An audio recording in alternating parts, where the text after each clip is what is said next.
to Artie Lang News Center and our expert analysis.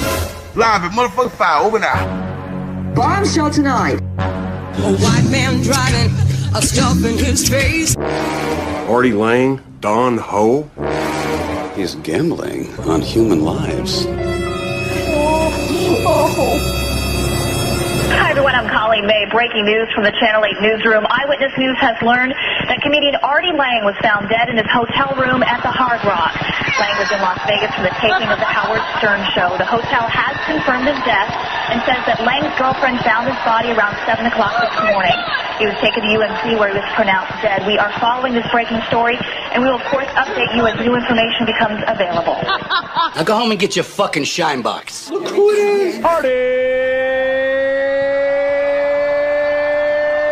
Lang. Don't make me break my foot off in your ass. The great Jackie Martling is here again, becoming one of the favorite guests. Every time he's on, I go up in Twitter because it's a story. Well, I camp out. Right. You know, and you open the door and the door hits me on the head and I'm ready to come on, man. Yeah, it's a lot of fun. And I got Jackie hooked on the 600-pound show. You know, the guy invites me to come to his podcast and he always futzes around for 45 minutes. I'm sitting there. So Dan turns on this horrible show. You know, it's like a soap opera. My mother used to watch soap operas and I'd walk through the room and I'd say hello and I'd turn my head. And 3 minutes after I'm watching the soap opera, I'm saying, Mom, why is he talking to her? Is she dating that guy? Is he fucking her? You know? Get hooked. Well, the first time I ever did heroin, I knew it was good because I got into a movie called Alex and Emma, and I didn't change the channel. It was with Luke Wilson and what's Goldie Hawn's daughter's name? Hudson. Kate Hudson. Kate Hudson. It was a romantic comedy with those two idiots, and I'm on the road in a hotel room, and the heroin was so good I didn't get up to change the movie, and by the end I'm like crying, going, "You can't." It's called Alex now. I go, Alex, you could not talk to Emma like that. You can't. So now people are either going to run out and buy heroin or run out and rent that movie. I think they shouldn't do either. And I think I'm trying to figure out which is worse for society. Listen, I want to say something right in the beginning because before we turn anybody off. Whenever I go on the show, my Twitter does go up a couple hundred. Sure. And I'm at Jackie Martley, and I tweet a bad joke every day at 4:20 at Jackie Martley. It's fun to see what the joke's going to be. And, you know, because they're taking jokes and making them fit into 140 characters is fun. It's a skill. And I'm on a roll, and I'm still going to wedge you, and somehow we're going to do a show together one fine day. It's going to happen.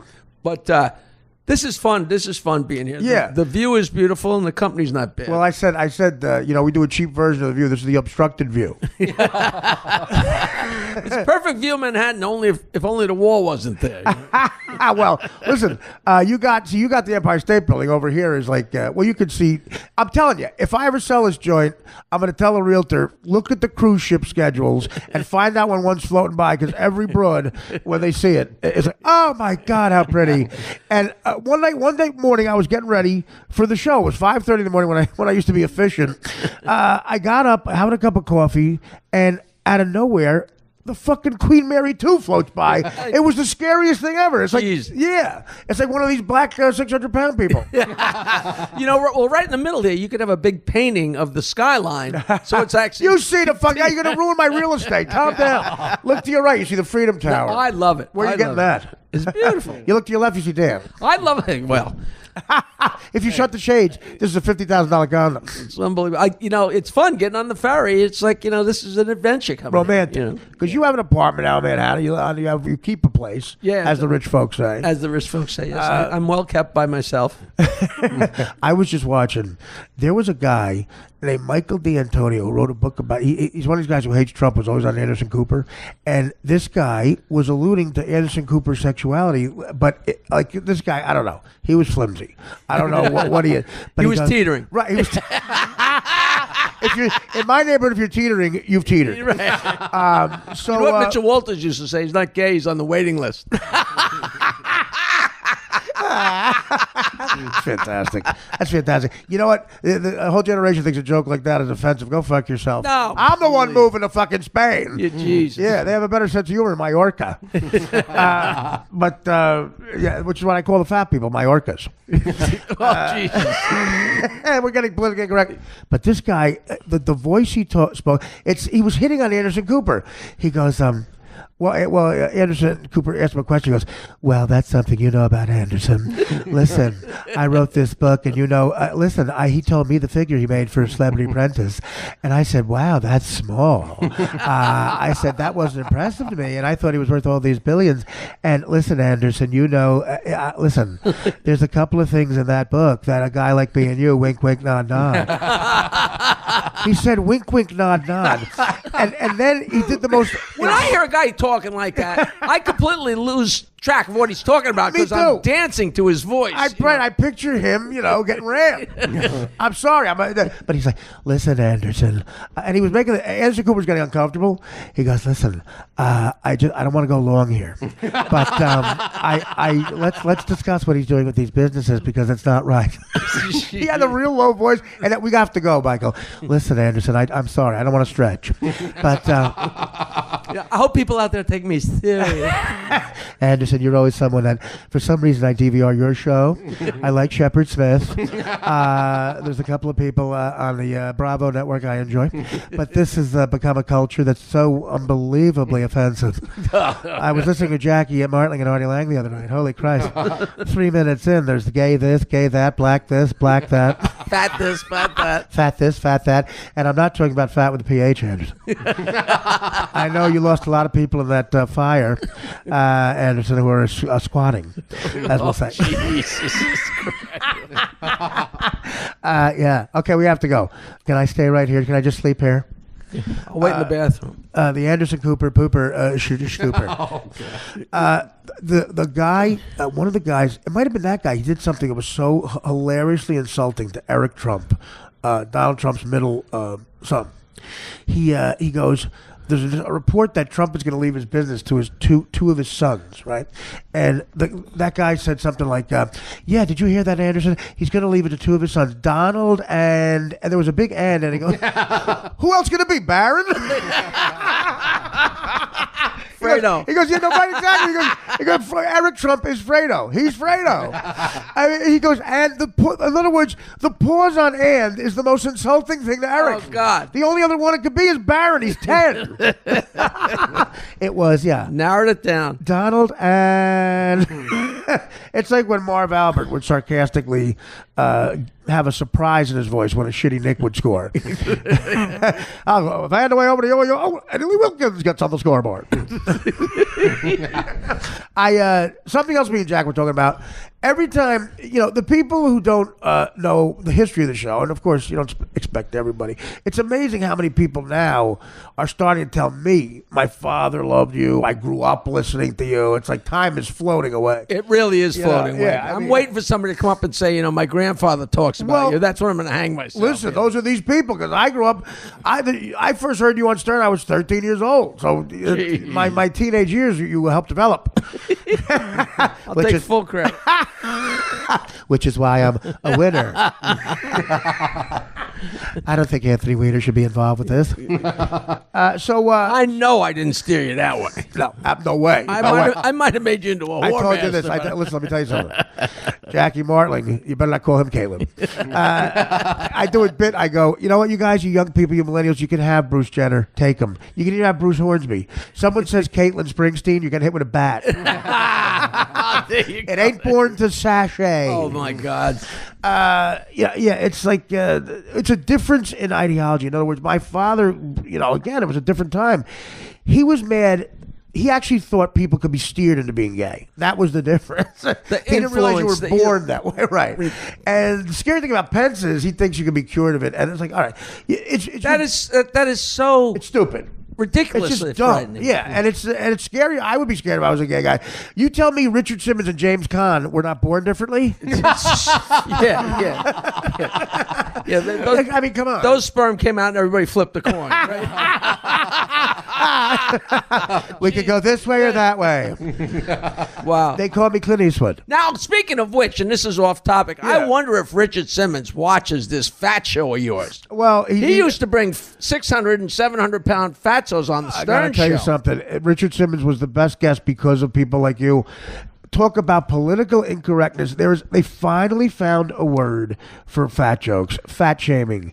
The political correct assholes finally. Do you realize if it wasn't for fat shaming, Joan Rivers' daughter would be homeless right now? Right, because no one would know she's a celebrity because Joan Rivers would never have made it. Right, she wouldn't have passed at the bitter end. Right, she fat shamed Liz Taylor for 50 years. The guy came on the show with a 650-pound guy. Unbelievable. And he's Howard sitting with Richard and this guy, and we had them by the way, it's like, lower a full turkey. That's what I was going to say.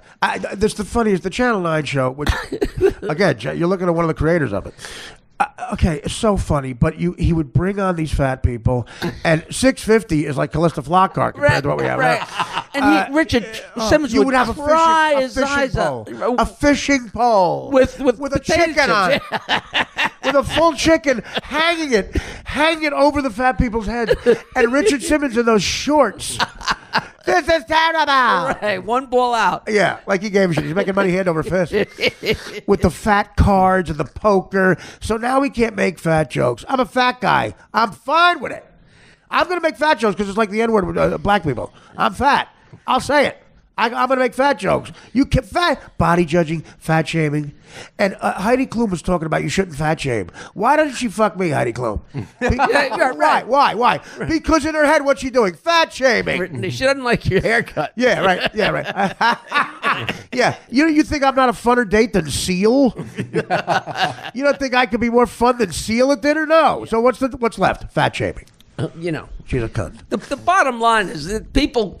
Looks matter, and they do, and they always will. Vanity is always going to count. That's human nature. Even the presidency is so aesthetic. Like Barack Obama, he's clearly a bright guy, but to me, as far as politics is concerned, the best thing he does with his country is he looks cool. He's a cool-looking guy. He's a rock star.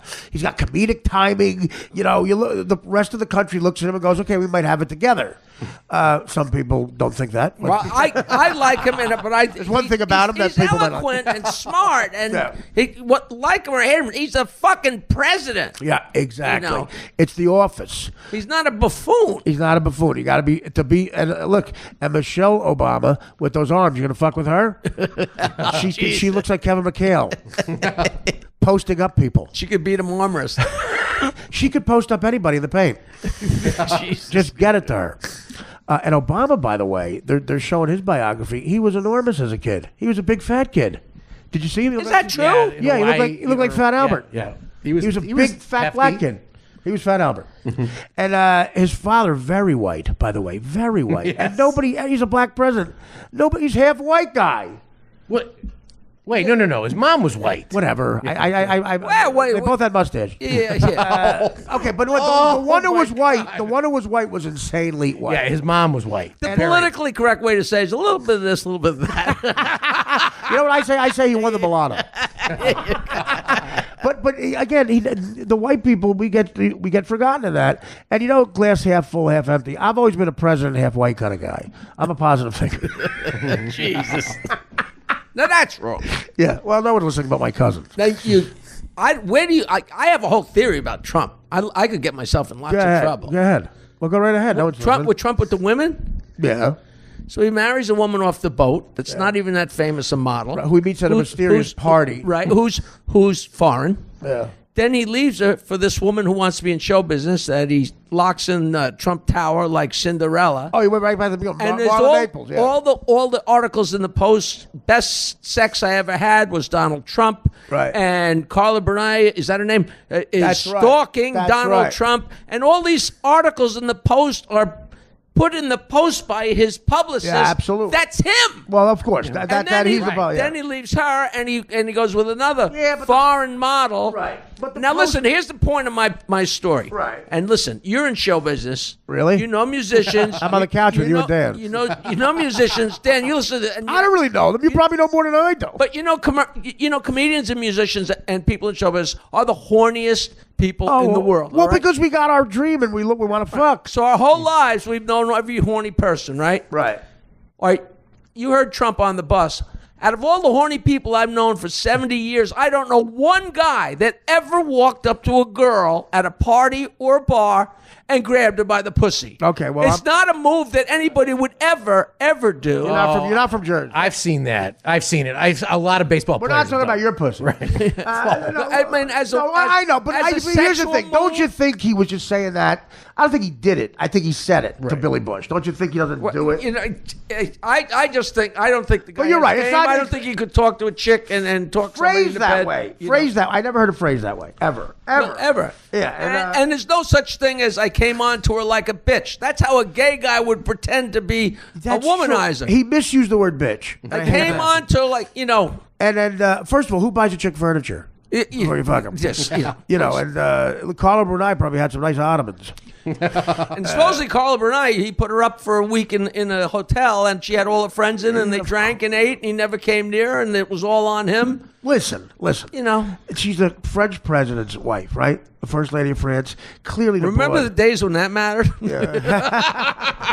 Well, that's what I'm saying. In France, they are not sexually hung up. You could run on the slogan, "I want to grab a chick's pussy." In France. And you say that? And Italy too. The Italian prime minister was a womanizer. Well, Dan is so effeminate. He hates listen, Dan hates strip clubs. I say, why? He goes, well, I feel sorry for them. They feel sorry for you, Dan. I don't like strip clubs. Thank you. You're 70. You like strip clubs? A girl dances twice. By the third dance, she's whispering in your ear, "I got 2 kids in college in Florida." Yeah. Well, blow me, and they'll get a degree. Blow me, you'll have 1 kid in college. Suck my cock, and they got a. Well, no kid. The old scores had those nooks and crannies that I'm sure you designed. But my favorite scores moment, I'm getting blown by a 23-year-old stripper from Tampa who had kids, the whole thing. And they don't talk about their kids when they're blowing you. They can't. No. And he's going to school now. Russell, I have a kid. And hi, this is Anderson Cooper's friend. Stupid. Can I blow you next? So Arturo Gatti, the boxer, accidentally walks in the nook and cranny and finds us, and he goes, "Oh, sorry." 4 years later, I'm at another strip club in Jersey. I haven't seen him since. I'm a fan. He comes up to me. He goes, "Hey, Artie, I'm sorry about that." 4 years ago. I go, "You remember? You remember that?" I thought you were saying walked in on you again. That would have been beautiful. That would have been beautiful. It was the Anderson Cooper guy was blowing me. Listen, Arturo, this is 2 times now. I can't stop doing that guy's voice. But yeah, so again, Dan doesn't like strip clubs because, the reason every gay guy doesn't like them. You feel sorry for the girls. No, you know what? I'm with him. I mean, you're not with him. It's not because you feel sorry for the girl. I don't want to pay somebody to rub against me. I want to talk to a chick at a bar and try and get her to come what are you out doing in the car. What are you doing at the bar? You're indirectly paying her. You're giving the bar to the bar. Oh yeah, no, it's exactly the same thing, but there's a little bit more sport. Yes, there's more. Do you sport. want to hunt a rabbit that's in a cage, or do you want to let him run around a little bit? As long as the rabbit's fucking me, I don't care. You really don't, do you? I don't know. Again, the fact that we became a little bit of a name in show business. You can't trust a chick. I mean, if a chick is fucking me because I'm in show business, what happens with Bruce Willis? It's like, what happens? Yeah, if a chick you definitely leave the planet. Yeah, you do. You do. They don't have. They're not reality. So I got a chick who's fucking me because I'm headlining Yuck Yucks. Yeah. A girl who likes you for you. Yeah, how come that didn't happen? My first girlfriend in show business in L.A., she goes, "Oh, you're always my type, that Tom Arnold line." And I said, "Really? In high school, you had a poster of a manatee?"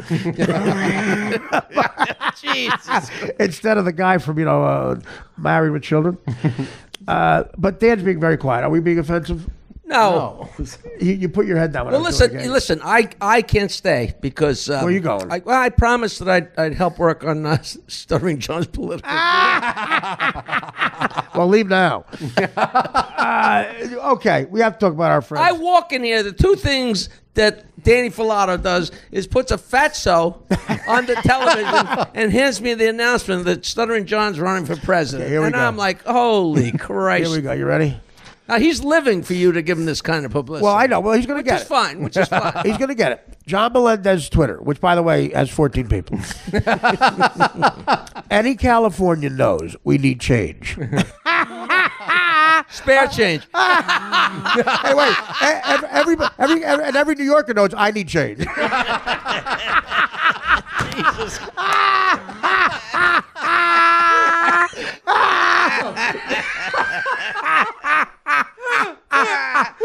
Holy shit, that's funny. All right, I'm sorry.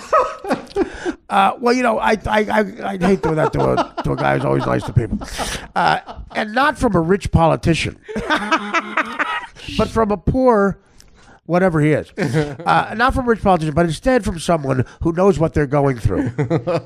Vote John.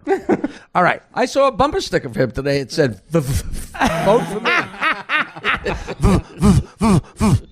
Well, he started now for 4 years to say vote John. By the way, you ready? 5 retweets. Wow. Lighting up Twitter. And 24 likes. Frankie in New York City, the first tweet back. You ready? You are a gift that keeps on giving, John. It's there, THYRE. Not THEIR. You complete idiot.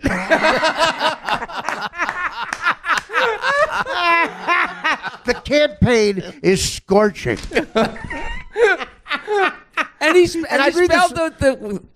the woman's name in Dianne California. Feinstein, yeah.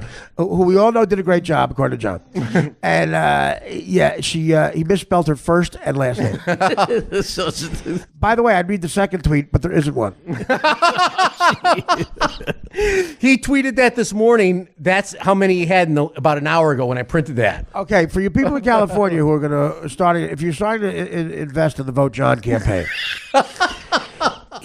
here's a guy who used to keep a jar by his computer because he didn't want to walk 2 feet to piss. And he'd miss the jar, get it all over the computer screen.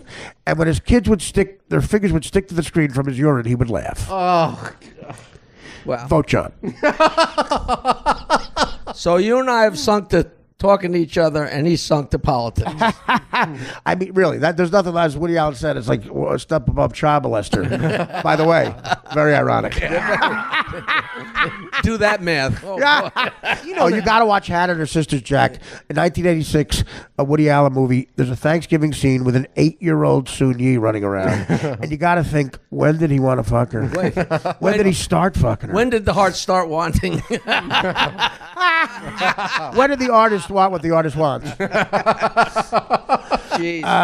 But talking politics with John, though, is one of the most entertaining. You know,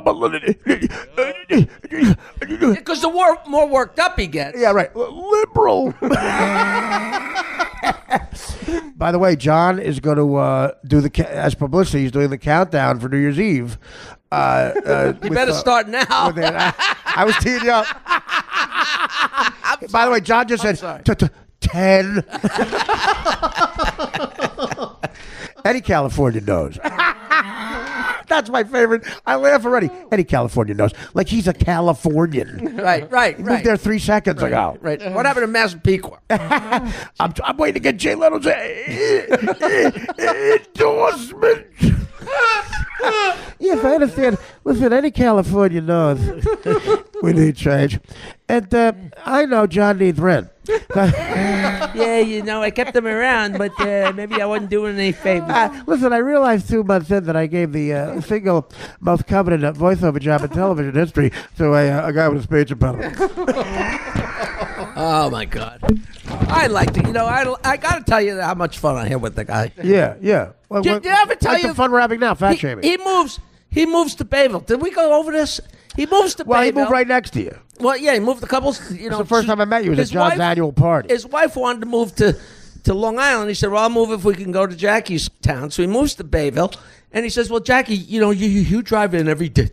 It makes a lot of sense to go together. Unbelievable. So by now, I'm at a point where I get up, I shower, I do what I got to do. It's clockwork. He's like, why do you shower? So I go right through everything I do, and I down to the minute. I walk in at 5:59. So he wants a ride.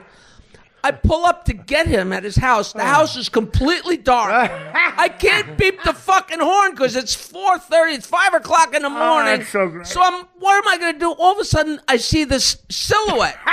And this fucking idiot is running towards the car in his underpants, holding his clothes. Oh, God. And I'm like, you fucking moron. And I said, all right, that's it. I'm not doing this. That's like, he's half Puerto Rican, half Danish. Like, did you get any of the Danish? Did you get any of the Danish? And meanwhile, we're commuting from a block away on Long Island in separate cars because I'm not going to, He put out a lot of bad karma. He would shake down those young interns who were, I bought him lunch every day for 4 years. Every day. So I'm not giving to the campaign. I certainly passed that mantle on. Yeah, I know, exactly. They said that. They go, he got Jackie, now he's got Artie doing it. Let's get chickens. Chicken. I'm at the Astro Diner eating with him. I look up for my lentil soup. I got a 6-hour flight to Phoenix to tell dick jokes to make a little money. And I look up, and John is cutting a nose hair with a steak knife. Not kidding. He's got a steak knife, and he's sawing. He's sawing at a nose hair he pulled out of his nostril. And I almost, the Polish waitress almost threw up. She was there illegally, and she almost told somebody that.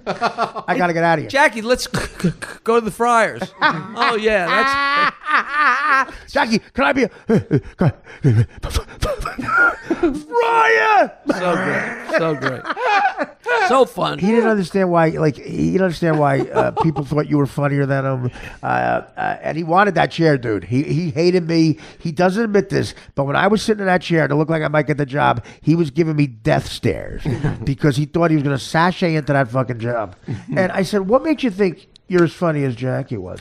What makes you think that? What makes you think, I write Howard jokes in the back? It's... Whatever. You invented a joke game. You invented a job in show business. You did. That's pretty impressive. Wow. And he was writing in jokes on the phone, and I don't know. I like the guy, but come on. Whatever. He's going to be a senator? What is he going to be? Congress? He's senator. What is this? A chicken in every pot. Hey, Jackie, could you buy me a chicken in every pot? Could you buy me chicken and some pot? I know his thing. He misinterprets it. A chicken and some pot. For every Californian, I promise a chicken and some pot. Weed. He spelled, I am officially announcing that I will be running for senator of California, planning to unseat Dianne Feinstein. Planning to unseat. She has been great, but we need a much younger, a much more aggressive, and a much dumber non-Jew. So he's younger, more aggressive. How old is John? He's older than me. I know that he never would let anybody celebrate his birthdays because he didn't want anybody to know, like when he turned. You know what? No one was celebrating it anyway. He took, But he's young. He's a lot younger than me. I know that. 2 years older than me. We figured it out on the air because the first birthday that I was there, he lied about and he got busted. He took 2 years off. He said he was 36. He said he was 34. He was 36. So he's 2 years. So I'm 40. He's 51 years old. He would not let anybody. He wouldn't let it get out when he turned 40. Supposedly. What an idiot. What do you think? I guess a rock star isn't old like that. I had Gary guessing at I lied to Gary about my age for like 20 years. Well, he never knew.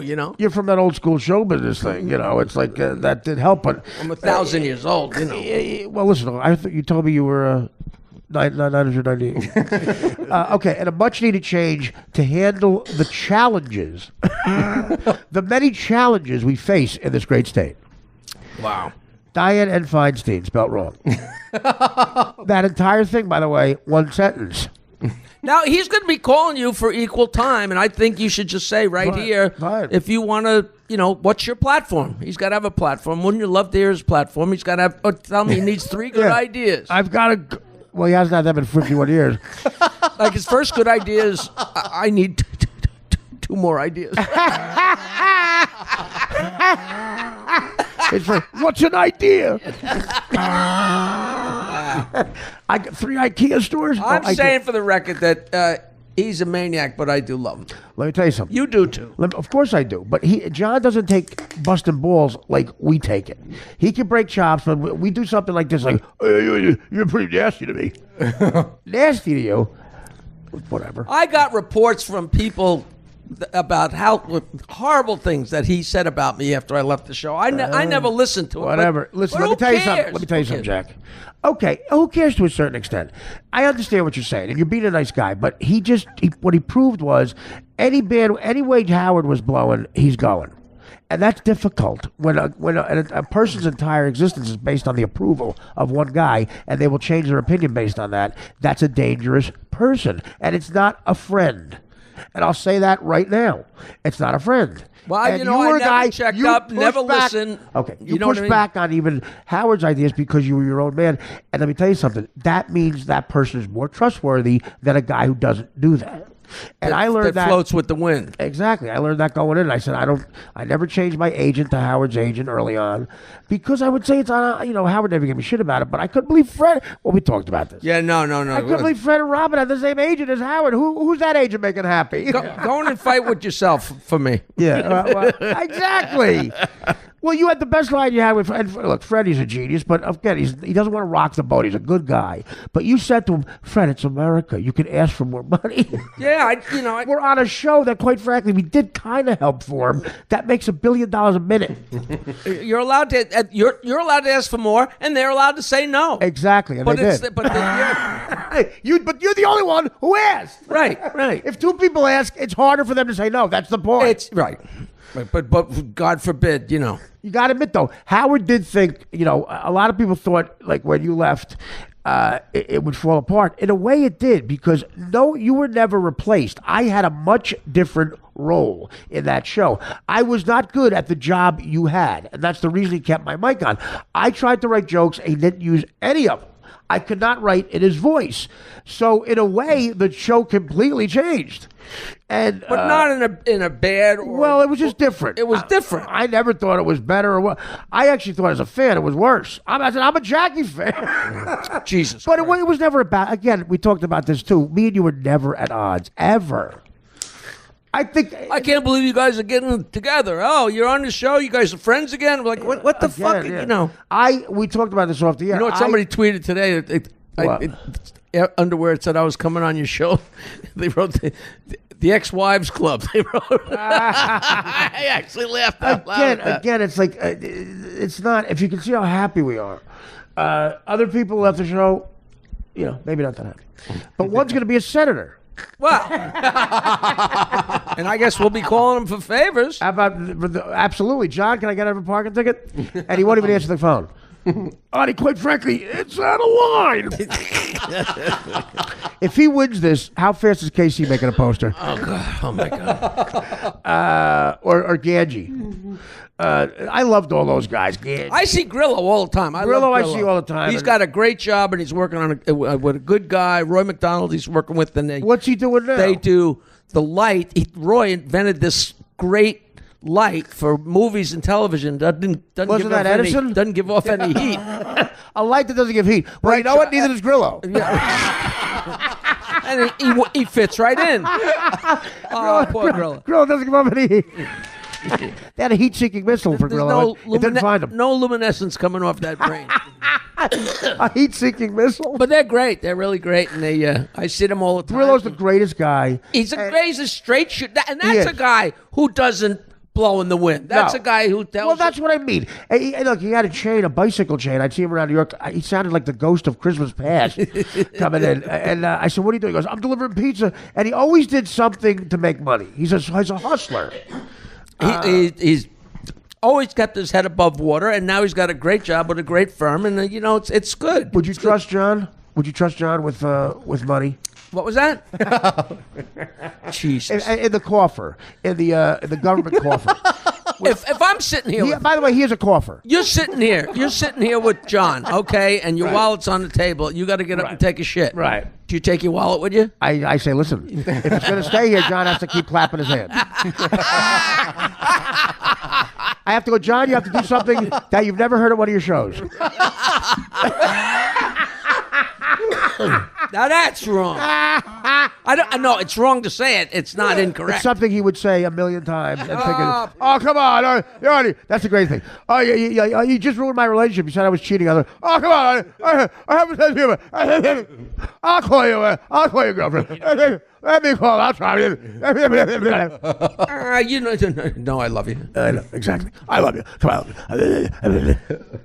When Fred would start, I love. How about the greatest thing? That Howard on America's Got Talent. There was a stuttering comedian. Howard said, "You're inspirational." I said, "How is everyone in America not dying laughing?"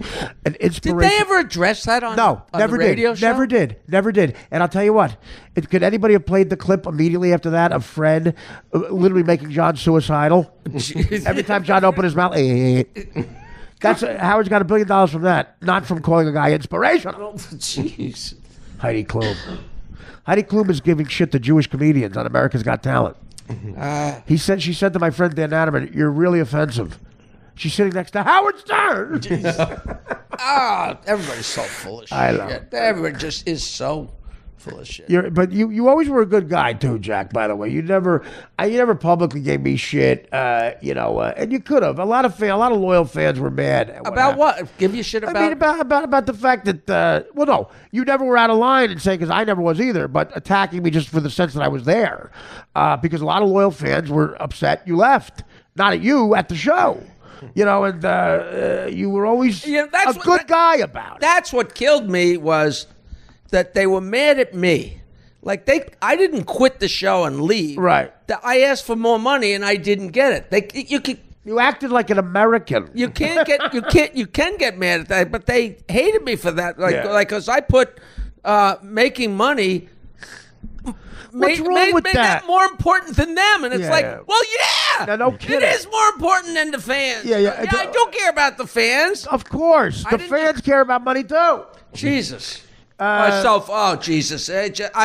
It never gets old talking about it because people just... Well, that's American business. Oh, People, they can't. On the other end, people say, you don't care about money, but of course they do it. I hate when somebody tells a kid money's not everything. Well, guess what? Guess what?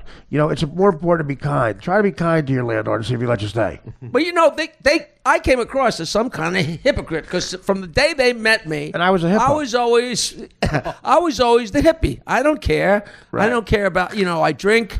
I don't give a shit. But in a way you weren't. You were a businessman too. No. But and then it came, and I quit over money. And the truth is, it was not over money as much as it was over fairness. Right. If your pile is this big, right. and my pile is this big, and I want my pile to be a little bigger because that's fair. Right. And it's not fair. It wasn't the dollars and cents because I wanted to buy an extra bigger house or a bigger car. It was like the fairness of the situation. In a way, you were being because listen, sometimes you have to really know your limitations as a human being. People do get resentful. And you're going down the road going, if I'm not going to get what I think is fair, that is a key word, you're going to resent people. And it's so hard. You got to remember what you guys are creating. You're being funny. You're trying to create comedy. It's very important to like everybody in the room. Not that you would dislike them, but if you feel wronged by someone, it's hard to laugh with them in real life. And the show is based on, it's not a script, it's people having fun with each other. That's the whole show. And it's a very weird thing to put a price tag on. Yeah, but they do. But when I left over money or over whatever reason, I mean, I know that Fred I'm sure has never asked for money, right? And when I left, he could have got mad at, and I know that, he's never asked for more money, that he could, I'm sure when he found out what I left, the offer after I left, I'm sure it got him mad. He could have got mad at Howard. Yeah. He could have got mad at his agent, or he could have got mad at himself. But he got mad at me. Well, listen, because of exactly out of fear, and the fact that he's a brilliant farm boy. That's the problem. There's a dichotomy there. He's a genius, Fred, but he thinks it's being nice when it's really just being like naive. But I really don't think he's. But getting mad at his agent is getting mad at Howard. So you can't for both of those out. Yeah, it's a black box. Right, exactly. And that's speaking of Robin. Oh boy, did you beat me by a cunt hair right there. It was in my throat. Speaking of Robin. Oh. Who, by the way, had a crush on you. Is there any truth to that? No. I think so. I forget we've talked about it on the show, but I came in one day because I learned early on you tell the truth, and I walked in like 86 or 87. It was very early on. Right. I said, Howard, I got to tell you the truth.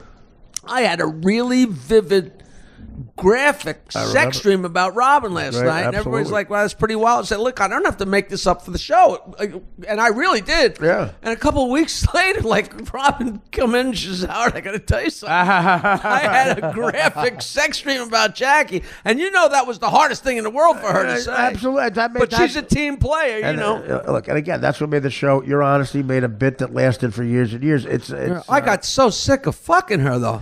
Oh God! I didn't. No. Great. She was so generous to me, Robin. Freddie was so nice to me. Howard was so. Everybody was nice, but it's like Howard does have a way of he can cut people out of his life, and he does that with people that people like Casey and stuff. There were loyal soldiers to him. And I just, he should take some phone calls. That's my beef. I got no problems. So I don't know any of that garbage. Does he not take phone calls? Or They can't get him on the phone. That's why the last time I not KC, but some other people, because like 50 people there, some of them need health benefits, and I think they wanted Howard to maybe call Sirius with one phone call, not even. Gary would make it. They'd get a job and get some health benefits. Well, he wouldn't even have to see them. But so I call and everybody thinks I'm being like I'm trying to beg him for something. He's touched people along the way. If everybody touched along the way, No, you're not saying any of this. I'm not putting you in an awkward position. No, not at all. But I'm trying to figure out how I actually feel about that. Well, about what? About other people? About what? Yeah, it's not Howard's responsibility. No, no, not at all. But you can be a mensch or whatever. But would you do it? Would you do it? Would you make a phone call for somebody? For KC? Anybody? No. No, I've always been good to people, and I've always been crazy generous my whole life. And when Howard started the whole thing on the air about being cheap, my friends couldn't believe it. I know.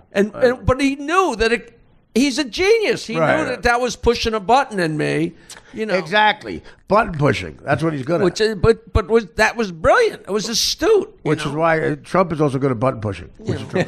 The greatest thing was he told everybody I was an angry guy. And the minute you start arguing that you're not an angry guy, you're an angry guy. Absolutely.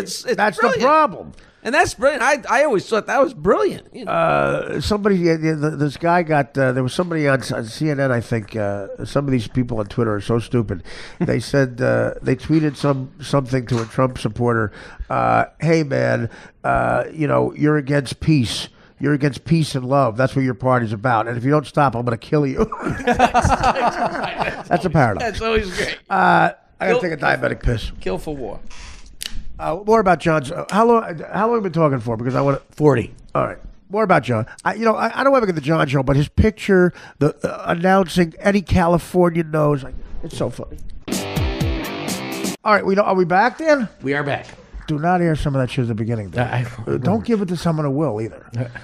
He is so mad at me for being successful, Dan. I'm sorry. Hi, Dan. It's me. It's Michael D'Antonio. Hi, Anderson. Hi, Anderson. How are you? It's not the basketball coach, is it? Listen, Michael Cooper was a Laker, right? That's not your father? Was your father Coop? Can I call you Coop? Jesus. Hey. What do you got going on, Jack? I did a sitcom pilot that is actually getting all kinds. It's winning what was his awards. Name? That's right. See, wait, now who? Robin. That's great for who? No, it's for this guy that's this filmmaker, and he always said he was going to do a project and put me in it. Right. And it's with Linda Hamilton from Terminator. No kidding. And who still looks great. By the way, the play about her life on Broadway, kicking ass. She is. That's not funny. Go ahead. That is a good angle. That's but she was hot. First of all, she was hot. That second Terminator. Still so nice. And William Sadler and me, and it's called Shoot Me Nicely, about a tabloid photographer, and we're winning awards, and we're going to Munich, and we're winning awards to for what? Where did it air? Just for being like best short film in so it's a short film or a sitcom? Well, it's a sitcom pilot, but it works as a short film. But so they released it as a short film. How do you win an award if it's not released yet? At the film festival. Oh, okay. It was great. And so it plays like a short, so it's one camera shoot. That's great. We played. No, but I'm saying one camera shoot is better quality. I think. No, it's not one camera shoot. It's in front of an audience. It's made like a film. Right. Well, that's what I'm saying. A film is, so I say one camera, film shoot, and those are always better to me than regular sitcoms anyway. They're more quality. Is it a comedy? And it's funny, and I got a decent role, and I'm really excited about it. And Elias Plagiano, who did it, is just a really talented guy, and He wrote we just it. won a film festival. What's it about? It's about a tabloid photographer that can't make money because everybody's got a goddamn cell phone, so it's impossible to get something Oh, exclusive. wow. That is interesting. First of all, yeah, that's interesting. And I better cut into those fucking jerk offs. sure. Yeah. It's a great premise, and it's really fun. And I finally got a book deal. That's great. And I'm doing my book. which Okay, is- now here we go. Though. This is a great. Okay. What's it going to be about? Are you talking about the Stern Show? What do they want you to talk about? It's my life, Do you and I'm reveal sure anything? they're going to say we don't care what happened since you left Howard or before Howard. Is that what they But said? no, not really. Are you going There's to a talk lot about of- the Stern Show? About everything, yeah. So what are you going to talk about? But you know what? There's not a real. People say, "Oh, is it going to be tell-all?" But it's not a tell-all because everybody knows everything. And But I tell the everybody- things right. that they don't know. They're going to be funny, even if they know them. Right. You know, the guy coming in and taking his shit on the floor is going to be funny from my But point enough of about view. me. Yeah. No, yeah, okay. Wait a minute. I already wrote it. It's 120,000 words, and everybody loves it. 120,000. How many pages is that? Yeah, no, it's going to be cut way down. 120,000 words. No, it's going to be cut way See, down. you're a real writer, man. That is like, I didn't write any of my books. I just loved writing, and it's great. And I got a real good friend to do the forward. Now, don't release it Father's Day because that's when my book's coming out. It's gonna be awesome. It's a monster. No, listen, dude. That's first of all, you should have had a book deal a long time ago because the angle. First of all, peppering it with one-liners and punching it up. You know, who could be better than that? That was so funny. You know? Are you going through it and doing that, like that process? Why not? No, because it's. I think I write pretty funny, you know, and it comes across as really you start with colloquial. your childhood? Huh? Start with your childhood?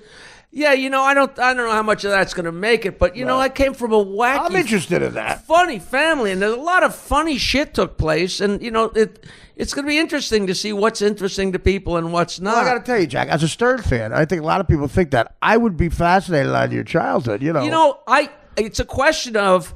You know, over the years, all these decades, I've touched so many people through music and comedy and Absolutely. stuff like that. Yep. How interested they still are, who knows? But it's an unknown. I don't know if I'm going to sell one book or 1 million books. Oh, you'll sell books. You'll sell books. But you know what I'm saying? I know all of my friends that would listen to the Stern Show, everyone would buy that book, every one of them. Because if they read 3 things they didn't know, it's fun. You know?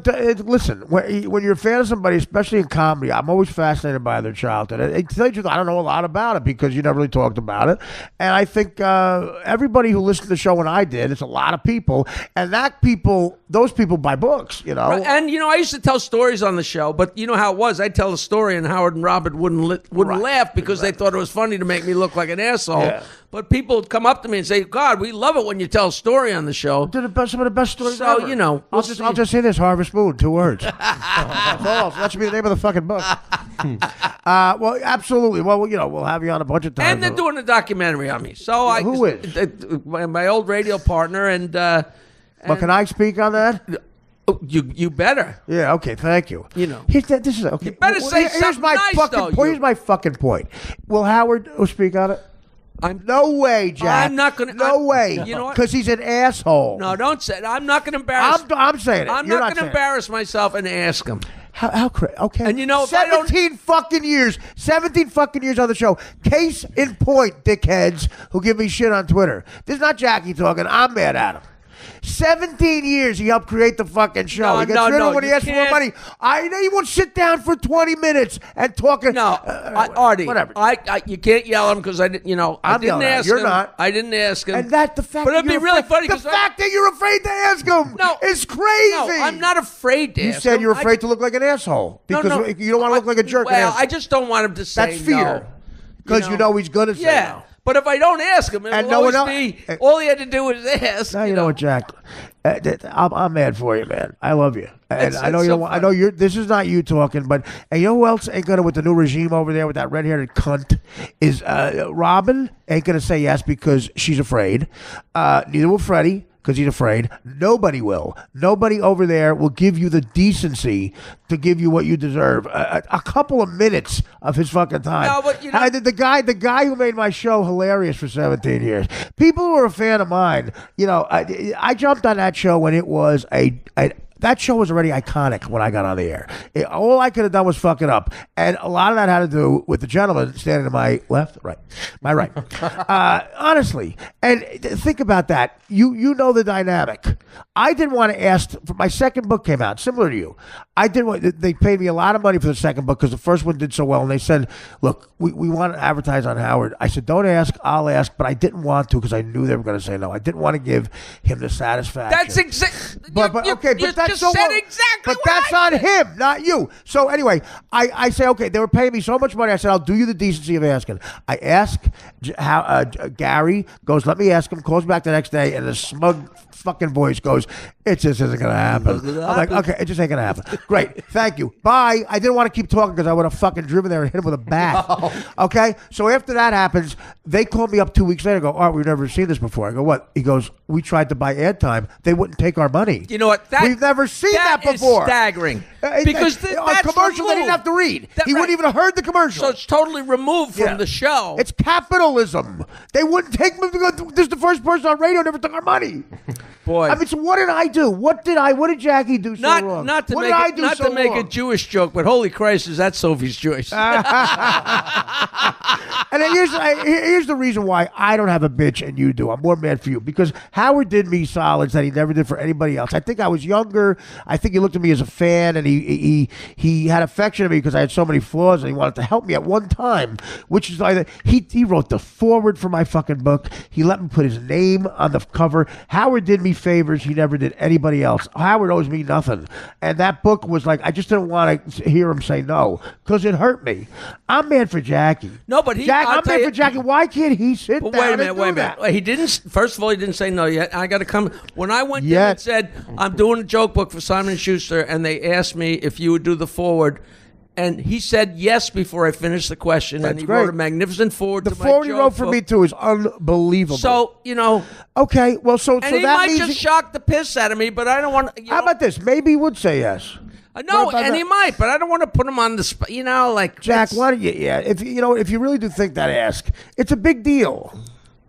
It's a big deal. Him being in that documentary is a big deal. Yeah, but But you know what, Jack? You know what? I'm going to give you some advice here. Ask him.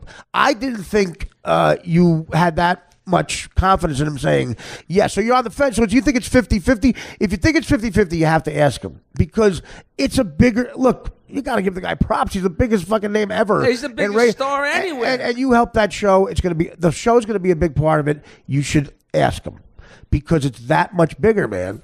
Some things are ridiculous. The guys who financed my film said, would you ask Howard if he would play an umpire one day? I said, guys, here's what I want to do. This film would be way funnier than anything in Beer League. I want to film me asking that. Yeah, there's your foot. Right. Yeah. Guys, what show have you been listening to for fucking 20 years? You know what, Artie? There's my documentary. Is me asking him if he'll be in the documentary. Well, I don't know, Jack. You're such a good Jack. You're such a good guy. But and the bottom line is, for all the crappy shit he does here or there, or the strings he pulls, he's a good. He can be such a good guy. You're having a debate in your head that he should be involved in. You're doing both ends of the conversation. Let him talk like that. And again, I'm the only one there who was overpaid because I jumped on when that show was a hit. Howard touched me like he brought me to the front row of show business in a lot of ways. I went from playing Yuck Yucks to goddamn Carnegie Hall. And I did that on the mountain that Jackie built. And Howard, I was already, so I don't have any complaints. But so I'm not putting me in this category. But if Howard wanted to do the right thing, the day he retires, I would drive to Fred Norris's house, give him an envelope with a check for $50 million in it, and say thank you. I would do the same with Jackie. I would give Robin 20 because I think she made a lot of money, and quite frankly, the African Americans don't need as much. And no, she would get about 20. What, you going to buy a swimming pool? Anyway, I would give her less because I think she made money, and Gary would get about 30 mil. I'm not kidding. It's like he's a billionaire, and you guys created that show with him. He's amazing. Alone, it would have been a hit. But I'm not kidding you because it's even tax. I would give Jackie and Fred $50 million in an envelope and say thanks, guys. That was always so crazy about me asking for the raise because if they had given me the money I wanted, that's all tax. That's why I'm right. I'm gonna die a broke guinea because of that attitude. But come on, man. Come on. Me, no. I'm not. I got made. I'm a lot on the road, and I got paid a nice salary for, or he did me a favor. You guys helped build it. And you think I'm kidding? That's the figure. That's the figure. It's crazy. Well, you know. And you're being a nice guy here, too, so I'm saying it. I don't care anymore. You know, he's did a lot of good things, but he's undoing it with this red-haired cunt. Who is this red-haired cunt? Who is she? I wasn't. I don't listen to the show, and I wasn't around. I would love to know the genesis of how that happened. Well, I think he. Oh God, you know, I'm trying to think. Well, okay, Marcy Turk is her name. I call her redheaded cunt. She's involved with this book called Getting Things Done. And Howard, he was always about. Where did that come from? He was always is it something you heard of? Okay, I'm going to give you my theory. Howard was always about organizing, and I think he didn't love the part of the show that was, you know, maybe some of my stand-up gigs and some stuff that Ronnie started doing and on the road that represented the Howard Stern show. He thought that was something that stopped him from getting great guests. And maybe he didn't want to be the bad guy to say, yeah, this can't go on. Absolutely. That's such a great point. Absolutely. And that's how he is. He would do that with phone callers. His dynamic was, if he hated you and was mad, he'd say, I don't know, I liked you last night on Conan, but this guy in Brooklyn doesn't. You know, like that type of thing. He's passive-aggressive.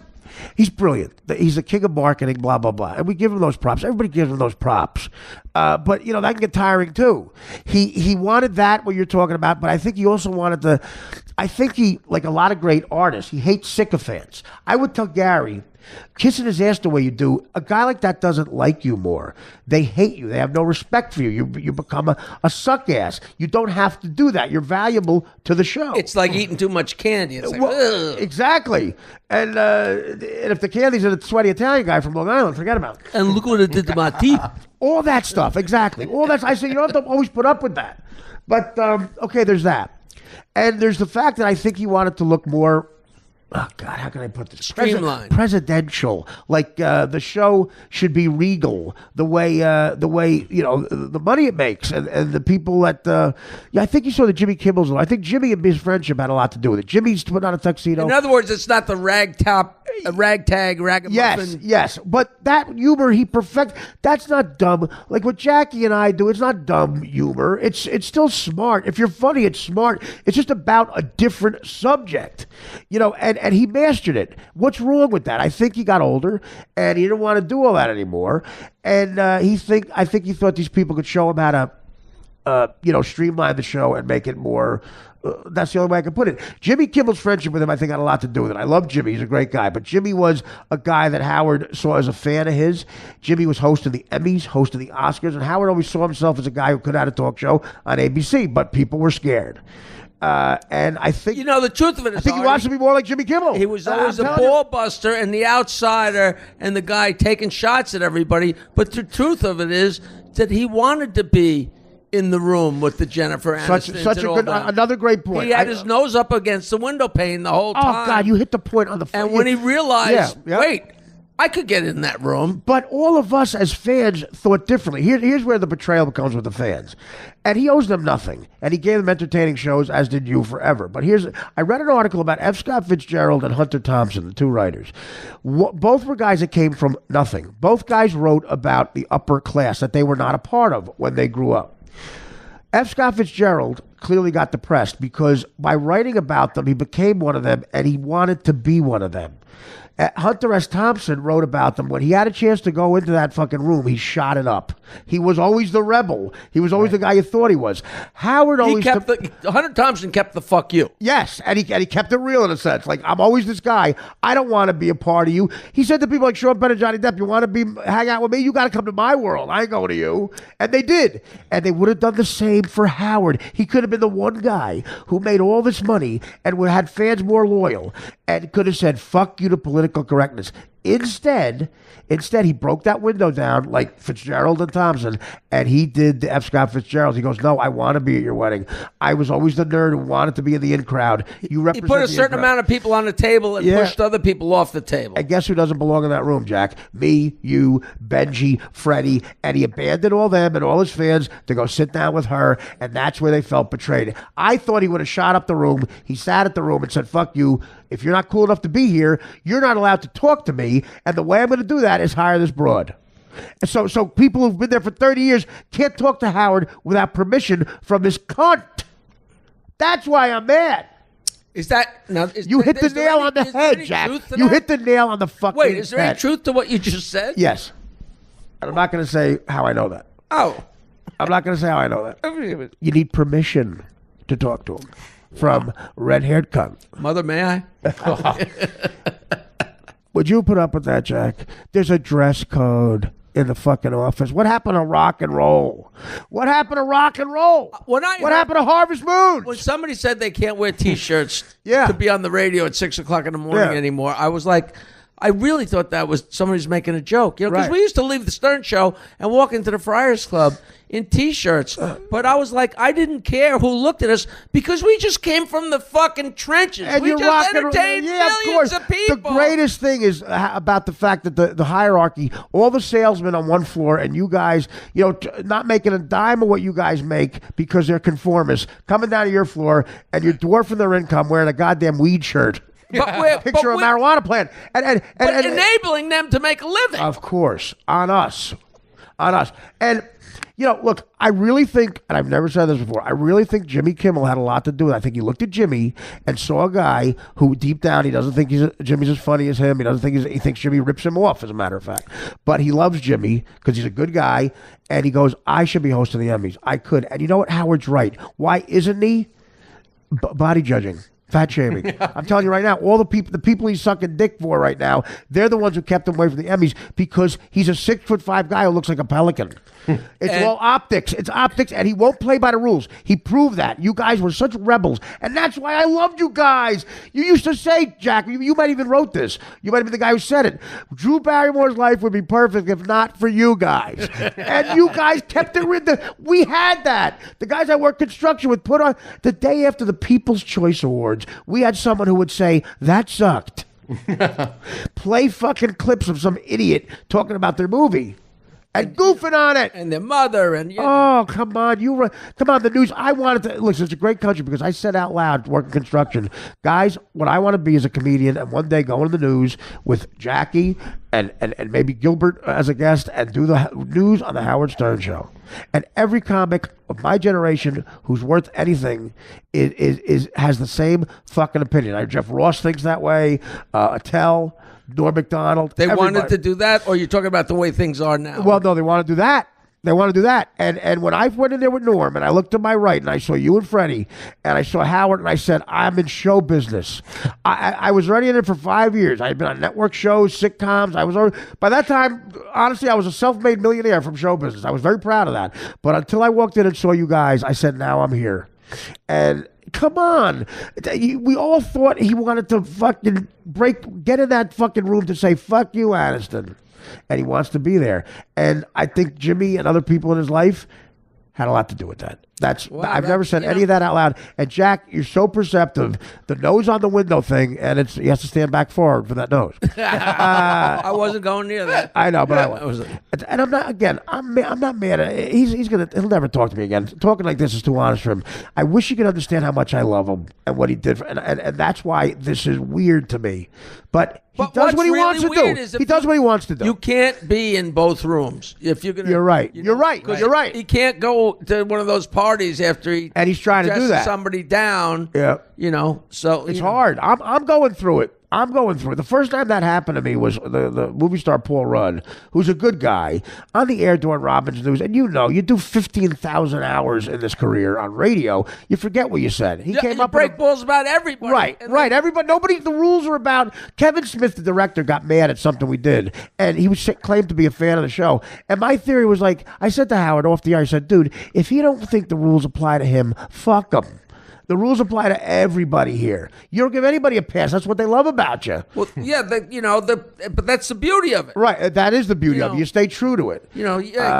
Howard insulted me. Well, it's a badge. It's a Purple Heart. Don Rickles will too, dude. Calm down. He's just fucking around. In Toronto, on the set of Dirty Work, this kid named Darcy, who didn't know Rickles, when he came up, he said to me and Norm, "Hey, what's with this guy and the insults?" If you don't know, you don't know. Right. You know. The guy's name was Darcy, and Rickles kept calling him a girl, like Darcy. So, Jack, you hit it on the head. The looking at the window, wanting to be goofing on it, but then he got there.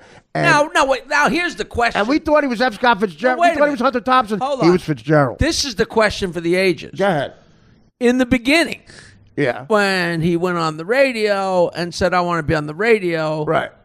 was his goal to get in that room, Okay. or at some point Great along question. the way did he all of a sudden realize, well, maybe he thought that was out of the wood? Great question. And all of a sudden, at some point, he said, "Wait, you know what?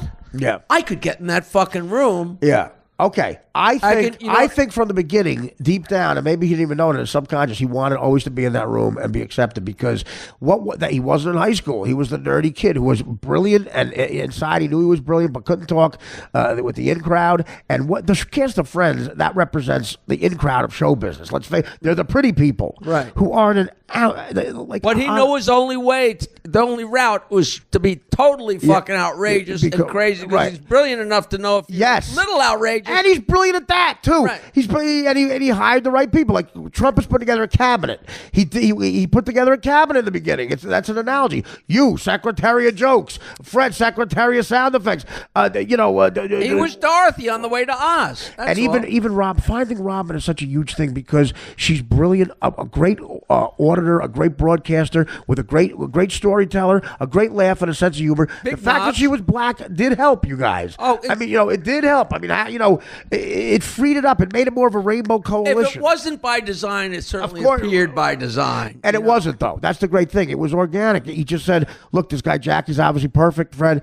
And then Gary fit in because not only could you go, and again, I'll give Gary props, too, because I don't hate Gary either, but he was put in a terrible position. I'm actually mad for him as well. Gary, he found a guy with a skin so thick as his lips, and but also could produce the show. He was talented enough to produce the biggest show and take constant fire from you guys. Everybody was perfect at what they did. Yeah, and again, it just was disappointing when he got in that room and said, "Oh God, Jen, can I sit here? Come on." And everyone else he left behind, the people that helped make him able to get in that room. It's so ironic and crazy, but.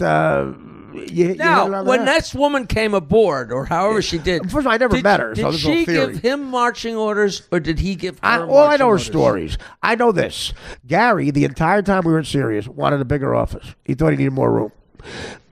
That never happened. Howard used to goof on the fact that he needed a bigger office. When Marcy got there, Marcy Tarek, when she got there, he gave her Gary's office and made it bigger.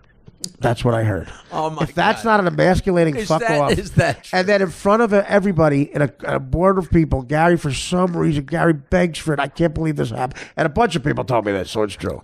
Gary gets up and goes, Howard, is Marcy my boss? Howard said yes. Oh, Wow. What Gary doesn't understand is Howard loves saying yes because people like that, geniuses, don't like sycophants. They don't. They have no fucking respect for you. So what he did, he might have insulated himself from the crew, but he insulated himself from Gary. I think she's insulation from both. You're right. Part of that is insulation. The other part is appearing more like, I don't know, presidential, for lack of a better word. A guy that Gwyneth Paltrow will come do this show now. I didn't tell you can't wear a T-shirt. Exactly. Marcy told you couldn't See, wear a know, T-shirt. you're smart and you were there. Exactly. But I was there. But like you. Yeah, but a lot of people were there don't get it either. You fill in the blank. A lot of people who are there, Jack, aren't that perceptive, and they're not. They're afraid to be. She was all of that, and she got Gwyneth Paltrow on the show. In his opinion, I bet he says Gary can't. You can. And I wouldn't have fit in there. A big obstacle he had, and I'm not saying he wished me any physical harm, obviously, or drugs. An obstacle he had was me. I would not have fit. No one in Gwyneth Paltrow's life is going to look at the tape of me and let me within 100 feet of her. And she's talking about her green drink for $200. I could not have not goofed on that. I was a problem for him to make that change. And the red-haired cunt Big Mission would have been the first thing to get rid of me. Heroin did that for him. Heroin took me out. And he didn't want it, but heroin took me out. And I guarantee Marcy was probably like, let him go. Don't bring him back. He's gone. He did it to himself. The fans will hate him because they think he's weak. Don't perpetuate that. And that's it. He thought I was going to go away forever. He didn't realize he's dealing with a scumbag that keeps growing up. Yeah. I'm a weed that keeps growing, fucker. The cat with 9 lives. And exactly. And so's Jackie. And I don't give a shit about I'm not mad at Howard. I'm so happy because of her.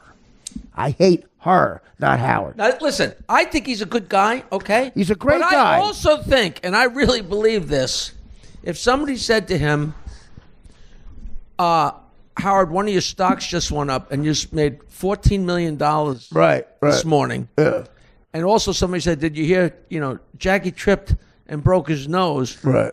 That news would make him happier than the 14 No, not Jackie broke his nose. Right. Jackie had a show, and there were only 3 people Absolutely. there. The show business version of broke his nose. Recently on the air, guys, he showed his true colors by giggling and saying, I hear a lot of the people who left my show are on the verge of a nervous breakdown. These were soldiers to him. He was giggling about that while he was goofing on Ben. He said to Benji on the air, I'm going to because I'm proud of this. He never mentioned Marcy on the air. He was forced to because of me. I kept talking about it. And he said to Benji, I'm going to let Marcy deal with you. Exactly your theory. He said it out loud. I don't want to fire you. I'm going to let Marcy fire you. On the air, he said it. And Benji's still there. You trained Benji well because he is, no one's you in that job, but he is good at writing those jokes. Oh, he and Howard uses a lot, almost all of them.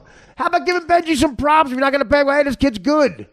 And he is. Freddie, too. And you invented that whole system. What about it, guys? What about it?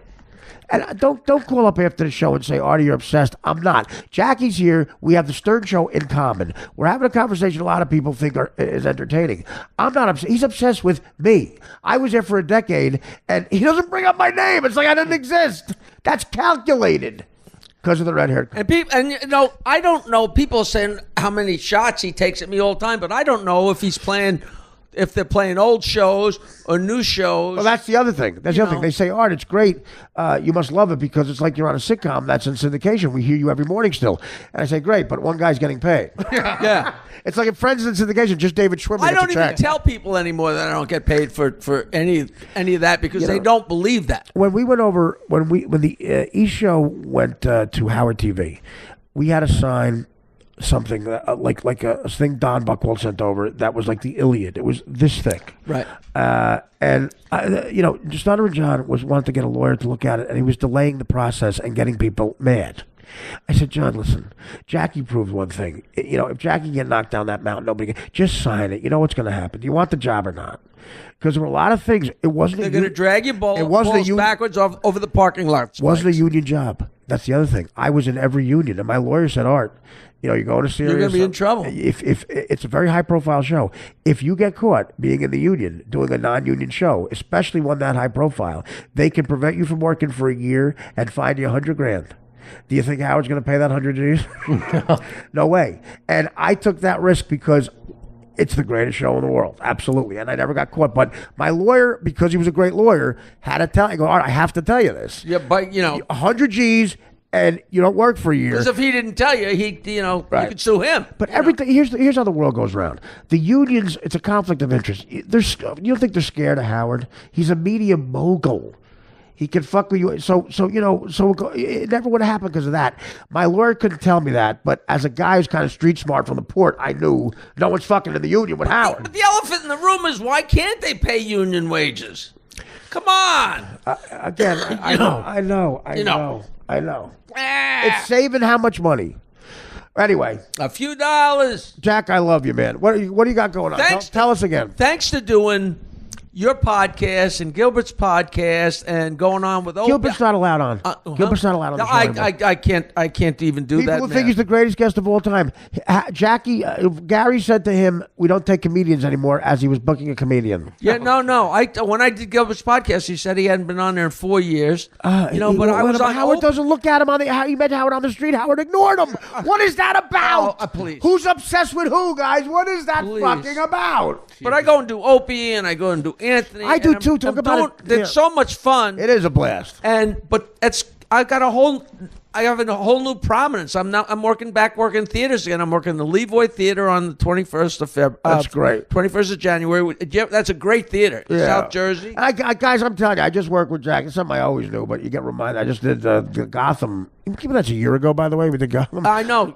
Jackie, you won't find a better comic, man. You will laugh your ass off. I just did the wraparounds. They're playing the best of Gotham Live. Oh, I heard, on yeah. Access, and I did the wraparound. That whole show's got to be. And it's like me and you and Gilbert and Orlando Jones Jimmy and Walker. Mario Cantone. It's one of the best shows they ever did. Great fun. No host either. God. It was like a tag team, and again, it was like watching Babe Ruth tell jokes. So go ahead. But you're delightful. So I'm doing the Levoy on Saturday, Saturday, January 21st. I'm working at theater, the Suffolk Theater on Long Island. You should go work there if you haven't. It's I promise you. Suffolk I know, Theater. and you're going to make a joke. Me and Jackie will be doing a show or shows. We keep you keep teasing that. By the way, I fired that agent. When do you I fired him. Seriously? I had to get rid of him.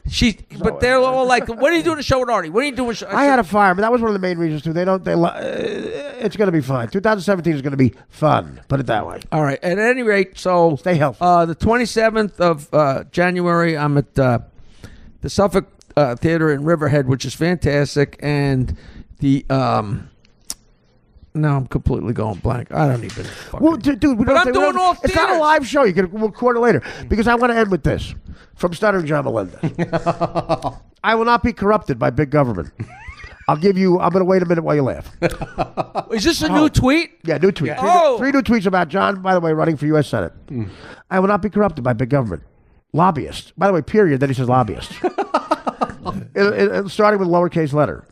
He's the gift that keeps on giving. Okay. He won't be corrupted by big government, lobbyists, and politicians. What? I am and will always be a dick. I am and always will be a man of the people. John, who thinks you're not? Who thinks you're some snob, John? He's talking like he's a Harvard lawyer. I'm not that guy you think I am. I will always be a stuttered half Puerto Rican. I am and will always be a man of the people. Thanks for reminding us. I love all. I will walk among the little people. I love all. Can I have $2,000?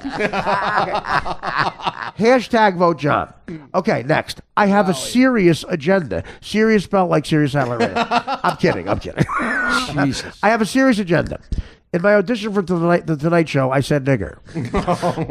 Niggerless Cage. Jesus. Okay, get that tape out. It won't run for anything. I have a serious agenda in California. I see too many people who want to work but are denied being in the workforce based on credit report. You're one of them. I was just going to say, who's he talking about? What, are you looking in the mirror? Look, how about this? One sentence, by the way. I'm out of breath. I have a serious agenda in California. I see too many people who want to work but are denied being in the workforce based on credit report. You sound like him after a while. It's by design. I got a credit report. Do you think he sobers up and says, I tweeted what? I'll tell you this. I'll tell you why. I'll answer in John's words. Look, I've never run for public office. By the way, pubic office, it says. No, I've never run for public office. I'm a good dad. And Yeah, qualified. Qualified. And have never declared bankruptcy. What? Who says that? Why does he say that? Is that on his mind? That's his. I know. Is that on his mind? That's his idea of a Trump joke. Okay, all right. I'm telling you, I know his mind. That's a great point. Absolutely. Yeah. Unfortunately, it's not a joke. It's not funny because anybody that gets it, by the time you get it, you're right. You've left the room. And by the way, people like John saying bad things about Trump got Trump elected. Jesus. I'm college educated. From the prestigious NYU. From the formerly prestigious. Fuck. I love John, but if he didn't stutter, he'd be working at a gas station in Massapequa. Wow, that's great. I cut my hair. I have a goatee. I've never declared bankruptcy like some people we know. And I trim my toenails. Hey, I piss in a jar. I ask people for money. Fuck John. I just thought of my... that should be hashtag vote John. Fuck John. January 28th, I just realized I'm in the Prince Theater in Philadelphia. Do you love Philadelphia? Listen, it's the best stern market on the planet. Best stern market on the planet, and I'm scared of them. I fucking love working there. So. Okay, Jack, I'll give you this. The first time I played a theater after the Stern Show, it was the Electric Factory in and I don't think I ever told you, it's in Philly. The top, they look down on you like the Gladiator days from an upper deck. Right. I tell a joke, Punchline, laughter. As the laughter died down, this incredible drunk kid with a fucking Eagles jersey and a red face went, "You fat fuck!" And that got bigger laughs than I did, so I let him do it. I want to get a check. I want to get out of here. 30 straight minutes. I tell a joke, laughter. "You fat fuck!" He's got a fucking Molson bottle he's holding with his pinky. He's got a girl who looks like him right next to him, his girlfriend. She's clapping him up. 30 minutes in, I tell a joke, punchline, laughter dies. "No, you fat fuck." He didn't say it. It was like he missed rehearsal. I look up. There's the girlfriend holding his Molson. She goes, "He went to the fucking bathroom." That's Philadelphia. Yeah. And I said, "Honey, could you say it?" She said it the next 2 times. "You fat fuck." Dude. That's Philly. I love Philly. And I love you. And I love doing this, man. Yeah. You know, so many people are going to tweet, "Oh, they talked about Howard. They talked about..." Oh, fuck them. It's so interesting. Guys, if you worked... Okay, let me put it in perspective. If you worked in the same cubicle at some shit company with a guy for 3 years, and a guy who you always knew to be one way was now another way, maybe you talk about it for a little while at the barbecue. Yeah. That's me and Jack. It comes up. We were both... We're the only 2 people who had a job in show business. That's on the biggest radio show of all time. There's 2 people there. And I got news for you. It's only going to be 2. You ain't going to see Shuley in that chair. You understand? There's going to be one guy who's going to be a senator. That's not us. But there is no chair anymore, right? The way the show is. It sits there. Can't be, you know. I think Marcy Turk sits there. Oh, God. Guys, he's being led around by a broad. I'll tell you my new joke. So the teacher says, 3rd grade class, "Johnny, what do you want to do when you grow up?" He says, "I want to have a lot of money. I want to have all kinds of stuff, and I want to have my own plane and get a whore and travel around." And the teacher's like, "Oh, boy." She says, "Mary, what do you want to do?" She says, "I want to be Johnny's whore." And, of course, we all do. We all do. I want to be Trump's whore. Wow. Pence. What are you going to get political? You seem disgusted about Trump. Are you an anti-Trump? I'm so just I tell everybody the same boring story. At some point, a year or two, at whatever point in space and time, the thought went through my mind, wait a minute. Right. You're not going to tell me that fucking Donald Trump is going to be in the Republican debates. Yeah. I mean, that's the big time. Absolutely. And ever since, it's been... And then at some point, I was really scared. And then all of a sudden, Hillary jumped to 10 points in front, and I was like... All right, we don't have to worry, and then fucking Comey and the whole thing. See, that's when I worry. And all of a sudden, when Hillary jumped up, well, you know, she's a gangster. You know, he was ripping off plumbing contractors. She was ripping off the world. But whatever's going on, I don't think she was going to make a phone call that was going to start World War III, and I really think he is. Well, it's going to be a tweet. Right. World War tweet. Listen, wait a minute. The president-elect of the United States is tweeting, "Alec, you weren't funny." That's the fucking president. I know. You know, I know. Part of me hates it. Part of me loves it. The superintendent of my high school shouldn't do that. Yeah. You know. Well, but listen, he's not black. And the entire country's laughing at fucking Baldwin's impression, and Trump's saying it's not funny. It's very sad. Well, listen, he's got to defend himself. The guy fights, man. You want that guy on your side in a fight. He doesn't flip flop. He doesn't do what we were saying. He's not a flapjack. He steals. Well, listen, they all steal. Politicians all steal, man. At least he's giving up the salary. You know, and his slogan was the slogan that Jeff Sessions wanted was a little odd. He said, "Let's make the president the same color as his house again." Some of the cabinet guys are a little, I don't know. I didn't say step on the blacks. I said step on the backs.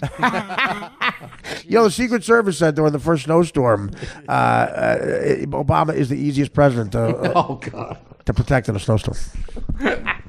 You know, the country got so bad that I read that they were going to, when Obama did a speech, they were going to have him stand behind a 2-inch thick piece of glass. Did you hear that? No. Which I think is stupid just because he's black. I don't think he's going to shoot anybody. Okay, you ready? You know what? I don't know if he wants me to tell this joke, but remember George Bush, someone threw a shoe at him? Mm-hmm.